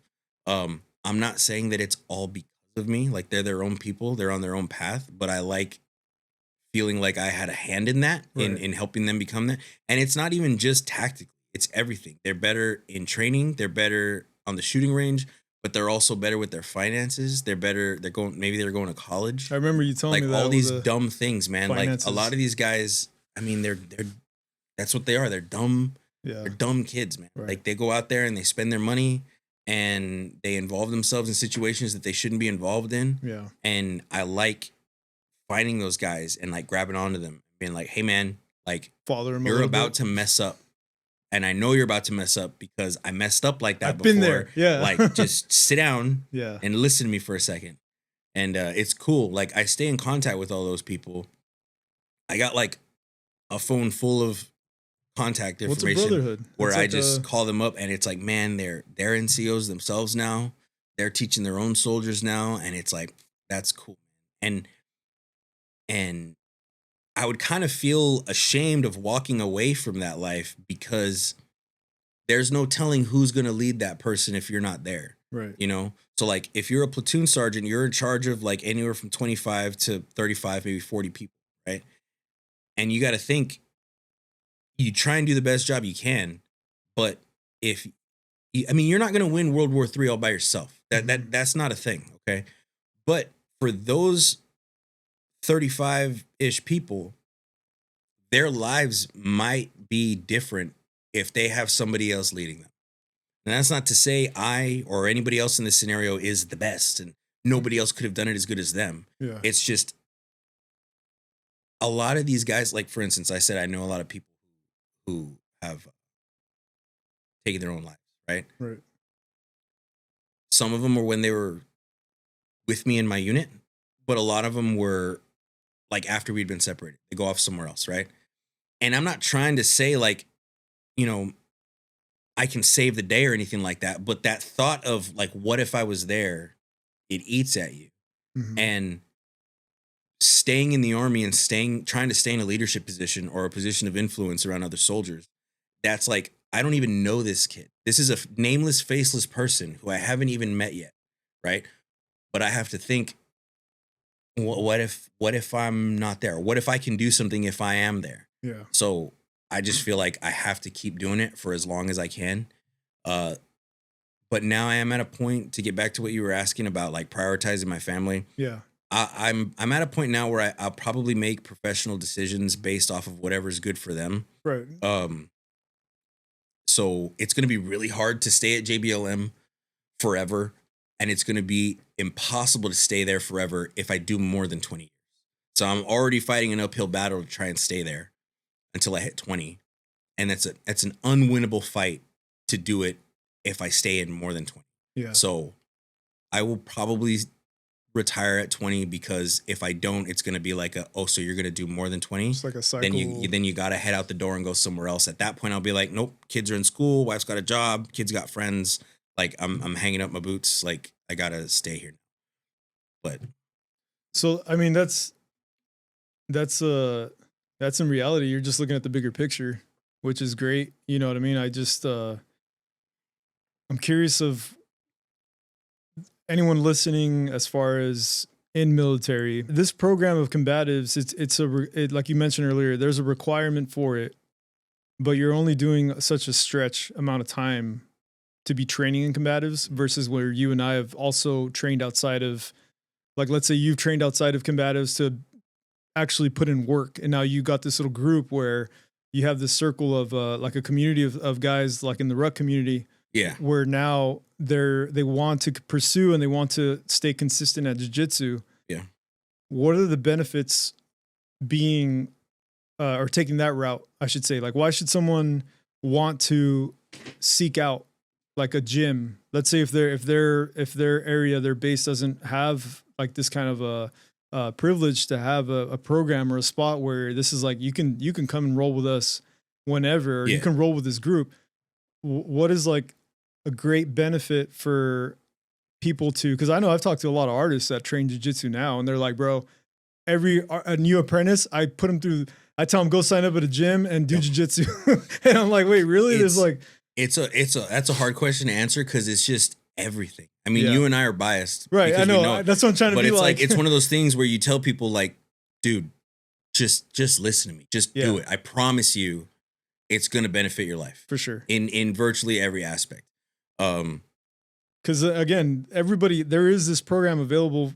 These guys have to go through it, but you were instructed to also create this is like your baby. This is the Bayonet Combatives Mhm. is your guys's, was it Platoon, right? Your guys's company. What is it? It's my division. Your division So, is Bayonets, right? Mhm. And so therefore you created this thing which has a full on platform, which Mhm. is great because you could have earlier what you mentioned, how the content, people could go in there, whatever's instructed in the book, you can go look at the Instagram or the whatever, and it's like you can go see these moves get broken down, which I know now you're kind of highlighting events and stuff like that, Yeah. and just great pictures and training. Like this is your Instagram for the Bayonet Combatives looks like a gym, like Yeah. a jiu-jitsu gym. Yeah, it's what it is. Exactly. It's a full MMA gym. And I just don't understand why every base doesn't do that. Like, You and me both, man.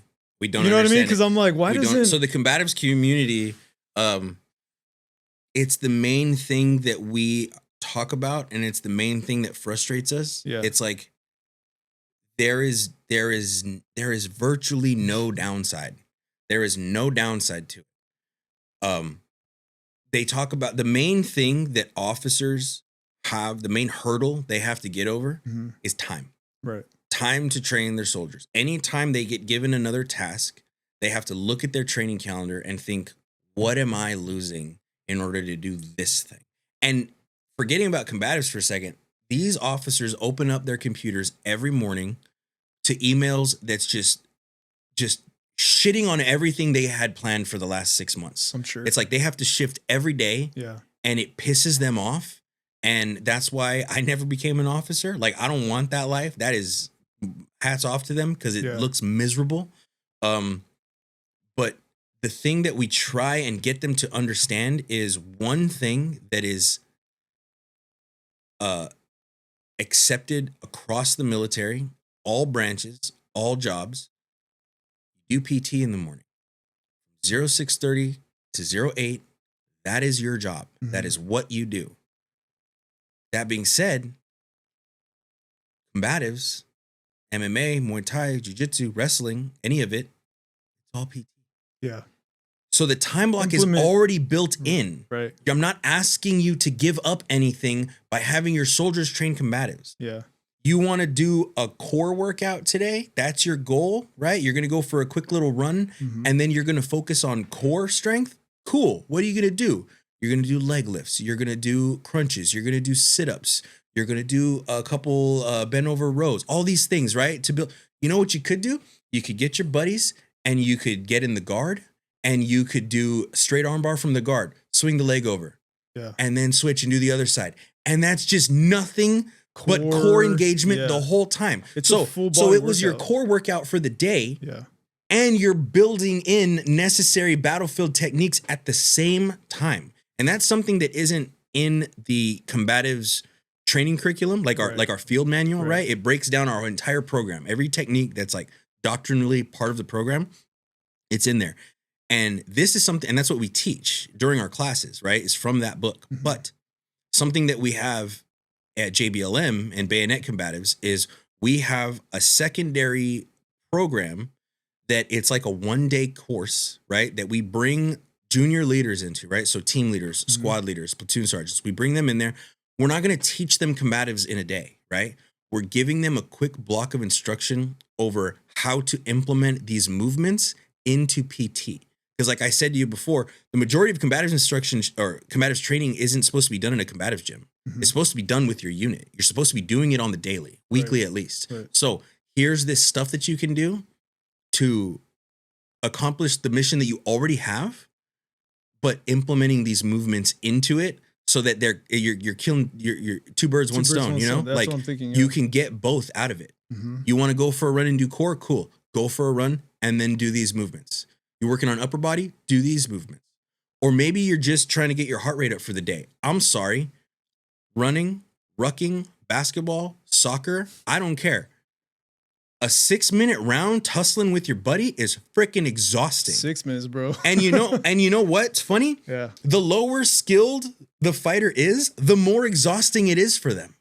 So Spazzy, so it's staticky, exactly. It's like swimming. yeah, The more you right. suck at it, the better of a workout it is. It's a full body workout. One of the guys that works in my gym, he was a prior very high level swimmer. Like he went to the Olympic trials in like 2015 or something, or whatever year Phelps was in the Olympics. He was at the trials. He didn't make it in the Olympics, but he's a killer, right? In the water. And we're doing pool PT in the morning as a team. And I just, that's when that analogy came to me. It's like, bro, you have to do so many laps. Like, I'm not even jealous of you right now because my lack of ability in the water means that I get the PT way faster than you. You got to do laps before you're exerting yourself because you're so efficient in the water. Right. It's the same thing with combatives or jiu-jitsu or any combat sport. You might suck. That means you're getting some good PT out of it. Now, here's where we're going to train your leaders to make sure you stay safe. Nobody gets hurt during that morning PT. As long as you follow the rules that we outline in this little course, nobody's going to get hurt. Right. You're all going to get some PT. You're all going to leave a little bit more lethal than you came. And that's all we want. That's all we're trying to accomplish here. I felt that when an 1 hour class, I'll get gassed, right? You feel destroyed. Yeah. But I can go run and I'm like, it's boring and there's like I can't you just can go get to the that gym. tired, but you got to run. Yeah, you got quite a bit. Yeah, right. And then like going to the gym, you just kind of feel like it's so monotonous or routine. And then you go in training, and then as soon as it gets to live rounds, bro, it's a full body workout. You feel the soreness. You're engaging these or waking up these muscles you didn't even know you had. And there's a lot of different angles that you're fighting. And that's why I'm like, who needs to make that call? And how could you spread almost like a across the board of like expanding this program and just kind of motivating other like branches or other locations to be like, yeah, this is what we're doing. Check out our program, and using this as like a clinic or like a standard to push that standard across the board. How sick would that be? The way we do that is we're just in their face constantly. That's what it takes. It's a fight that's been going on since this program's inception. You know, we constantly trying to advocate for it. And it's not just me, and it's not just Bayonet combatives. That's the entire combatives community. Everybody is constantly fighting somebody above their level to keep this alive and make it more prevalent. We're very fortunate in the 7th Infantry Division that our current command team, our command sergeant major and our division commander are very supportive of it. So they're the ones that wanted a combatives program and contacted a bunch of people in the community, and those people gave up my name, and then we ran with it, right? But not every installation has somebody like that up there. So it's really just getting them to listen to this message of like, it's valuable, it's necessary, and we're not asking you to give. That's the main thing. Because I try and think from a cynical perspective, right? Like, I get it. I get you have this mission that you're trying to accomplish. And when you're a private, that mission is learn to move, shoot, and communicate, right? But then you move on up, and it becomes, how do I communicate with my soldiers on the battlefield? And then it's, how do I properly maneuver my forces? And then it's, how do I get water and food and bullets everywhere they need to get? And then it becomes, how do I pay for a new transmission for that Apache? Because you're on this big level, right? So I understand that that's their main focus, okay?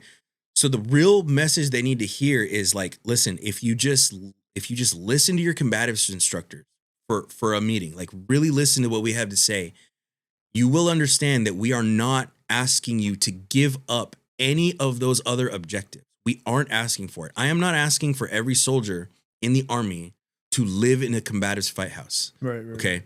Be cool.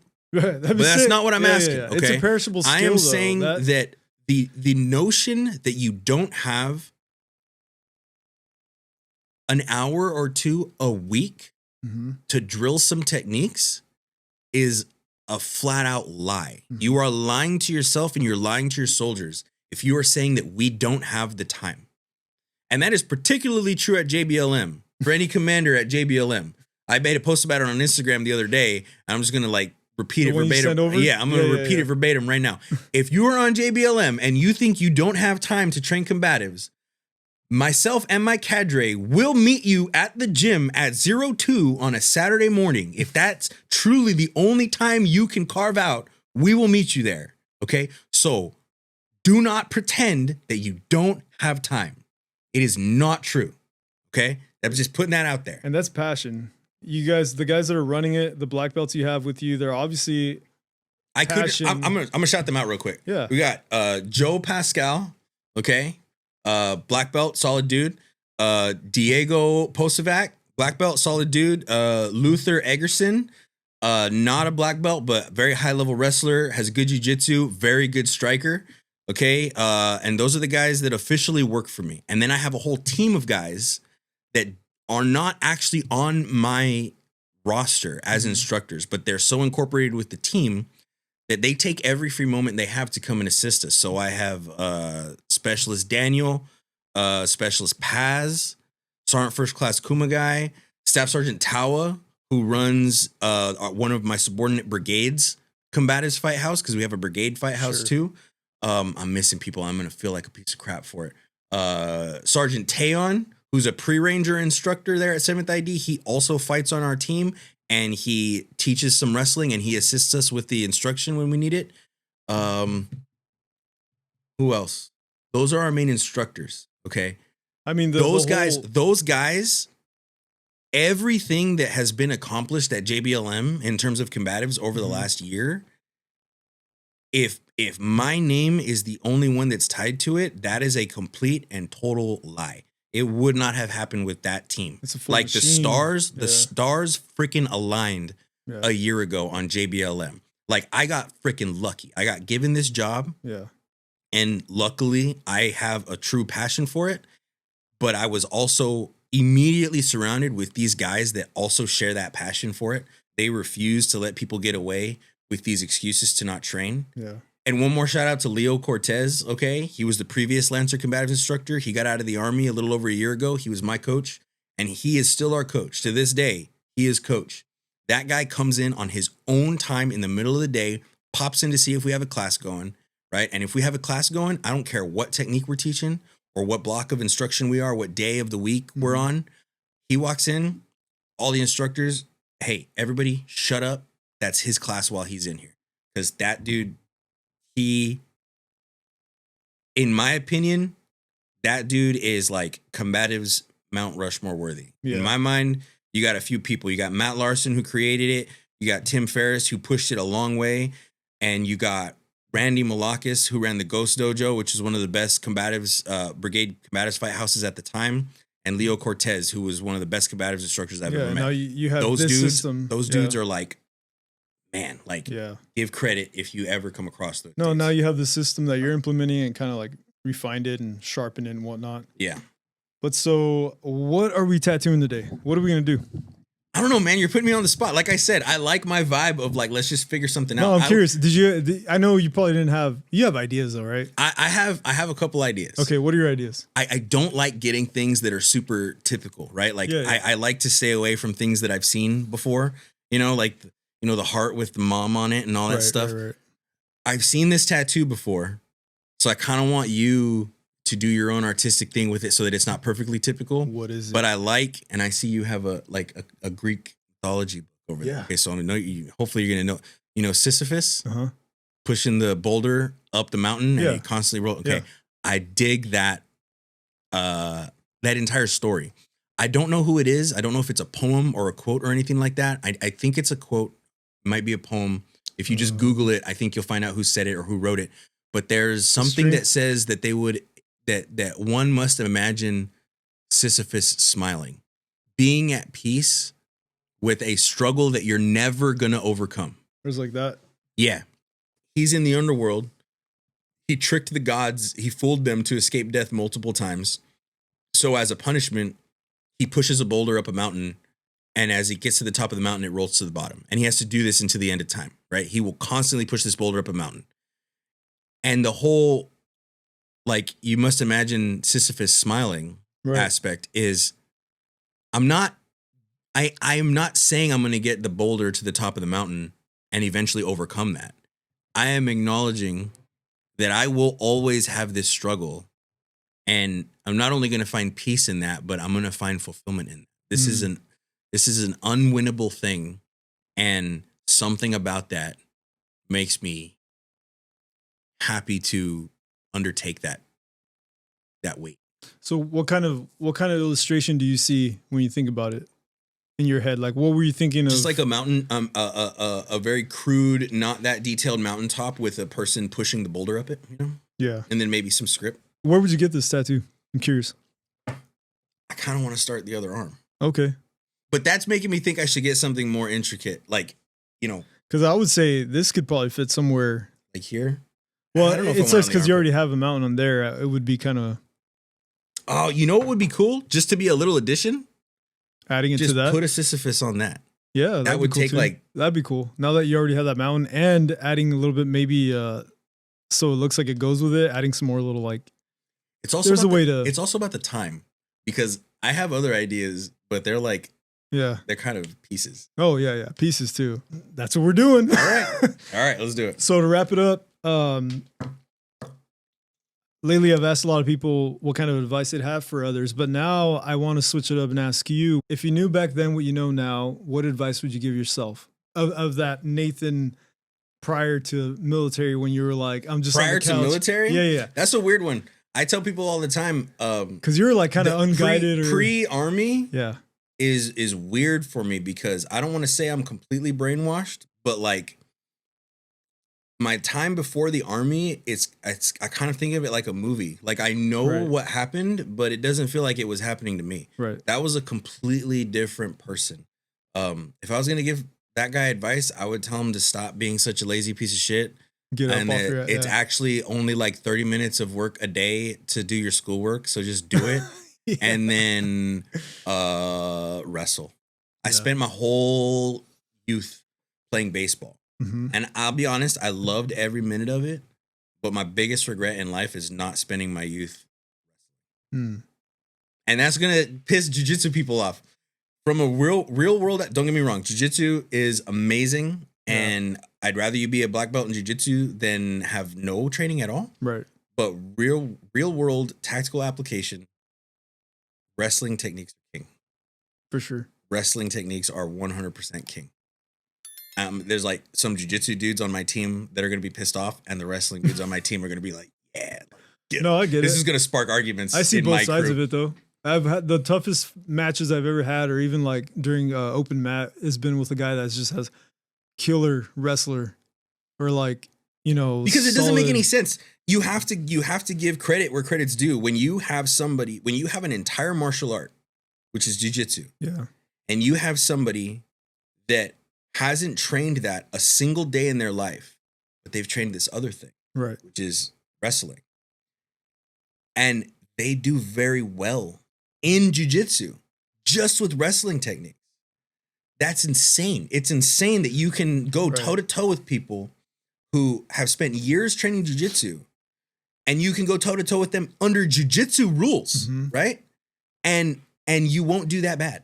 That's the thing. You give me somebody. It's a weird thing to adjust to the rules, because it's like, wait, why is it okay to be on my back? I don't like being on my back. Exactly. That's the biggest thing I'll hear from wrestlers. But see, that's another reason I say real world application, because yeah, you can tap somebody out from your back 1,000 different ways, but bro, in the real world, you do not want to be on your back. You don't want to be on your back. You do not want to be on your back, man. Dominant position. Like, dude, if you can stay on top and do absolutely nothing else, you're staying alive. There's that much right there. It's the same thing with Muay Thai, and then take away the kicks and just do boxing with some guy that has hands. You'll be like, it's in a Rubik's Cube. Yeah. You're trying to figure it out. It's like, dude, I can't touch this guy. Yeah. And he's dinging. He's like tapping me left and right. I can't use my kicks. I can't create that front thrust kick. Yeah. And this he's a boxer. And then he goes into Muay Thai and he's like, where are all these? Now I got to think about kicks. You know, it's a crazy. Yeah. But no, it's like if you give me somebody who's been training jiu-jitsu for 5 years, and you put them in a wrestling match against somebody who's been wrestling for 5 years, it's a different. They're gonna lose. They're gonna lose. They're gonna lose that wrestling match. Right. But you give me somebody who's been wrestling for 5 years and throw them in a jiu-jitsu tournament. If you give them a month of jiu-jitsu training, like just teach them a couple finishes, like, I get it. Yeah. Like, I mean, don't get me. I'm not trying to oversell it. They're not jiu-jitsu masters. No. But it's like fundamentals. Just the controlling their opponent's body. Right. That right there, dominating the position. That's already one of the videos on my Instagram is that guy Taeon. He was doing nothing but at the right moment, creating pressure and like stapling his opponent's leg, riding the back and just beating away on him.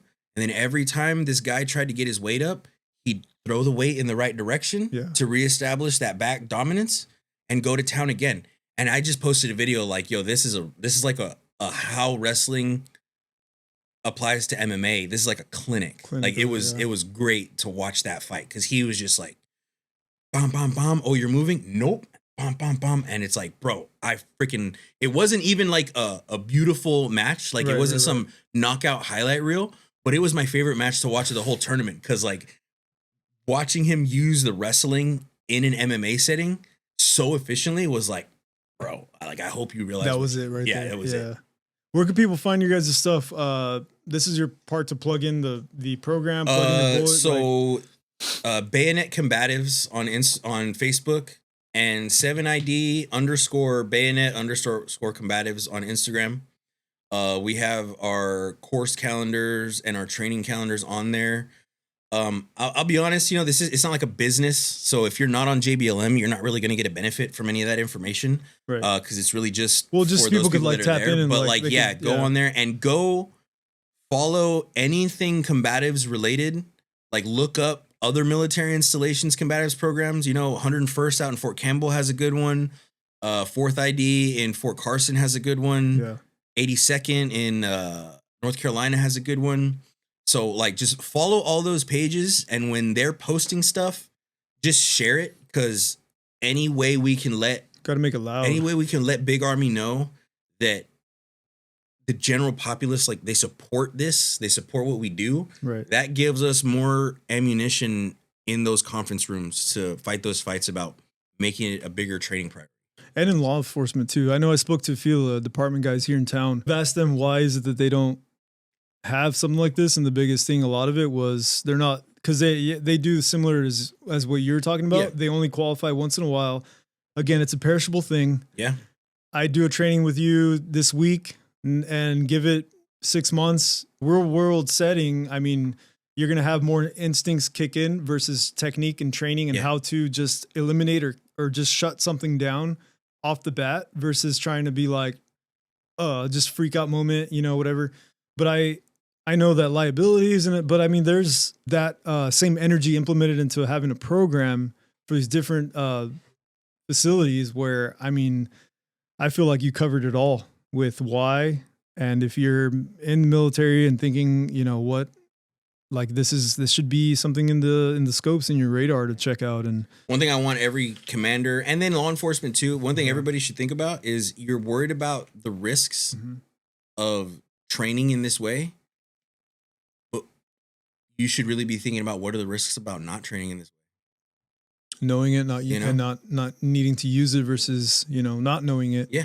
Can somebody accidentally hurt their elbow? Yeah. Yeah. But what's going to happen when they're faced with that kind of encounter? Right. I'd much rather be sore from rolling on the mats and all that crap. Yeah. Than dying because nobody ever taught me how to properly utilize an underhook, Yeah, I'm prepared. Not prepared for any of that. This has been dope, man. Yeah, 2 hours. I had fun. It was a good little talk. 2 hours. I appreciate you coming on, man. Thanks for having me, dude. Such a great time. That the timing was just perfect. You came in and I was like, I honestly was like, I was just like, I hope we're able to make this happen. And here we are. It's cool, man. I had fun. I appreciate you, man. Yeah, thank you for coming on. Everybody go check that out. Make it an active decision. Thanks for tuning into the end. Hopefully this educated and maybe motivated some peeps to look into it and just hear some real, like, through his lens, first person view of all this. So appreciate you, man. And thank you for everything you do. Thank you for the service. Go join the Army. Go join, guys. And that's not a joke. You won't regret it if you do it right. Yeah. All right, man. This has been Tattooing Out Loud. Thanks, guys. Later on. See you on the next one. Appreciate it. Later.